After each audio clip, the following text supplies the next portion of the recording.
मेरे आसपास ये वृक्ष, ये पौधे, ये पुष्प देख रहे हैं ना, है ना सुंदर? क्योंकि आपने इन्हें देखा है। इसी प्रकार जब प्रेम की बात आती है, लोग किसी का मुख स्मरण कर लेते। ऐसी आंखें, वैसी मुस्कान, तिरछी भ्रूकुट, घने केश, पर क्या यही प्रेम का अस्तित्व है? ये उस शरीर का अस्तित्व है जिसे हमारी आंखों ने देखा और हमने स्वीकार कर दी। परंतु प्रेम भिन्न है। प्रेम उस वायु की भांति है जो हमें दिखाई नहीं देती, किंतु वही हमें जीवन देती। संसार किसी स्त्री को कुरूप कह सकता है क्योंकि वो उसे अपनी तन की आंखों से देखता है, परंतु संतान उसी माता को संसार में सबसे सुंदर समझ, क्योंकि वो भाव से जुड़े। तन की आंखों से देखोगे तो वैसे भी पहचान नहीं पाओगे जैसे राधा मुझे पहचाने। इसलिए यदि प्रेम को समझना है तो मन की आंखें खोल और प्रेम से कहो राधे राधे।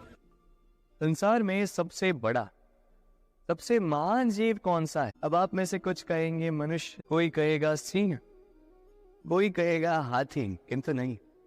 संसार में सबसे महान जीव है वृक्ष। वो वृक्ष जो हमें खाने के लिए फल देता है, जीने को प्राण वायु देता है, गर्मी में शीतलता देता है और सूख जाने पर भी हमें जलाने के लिए लकड़ी दे जाता है। अब आप सोच रहे होंगे कि मैं ऐसे अचानक वृक्षों की महिमा मंडित क्यों कर रहा हूं?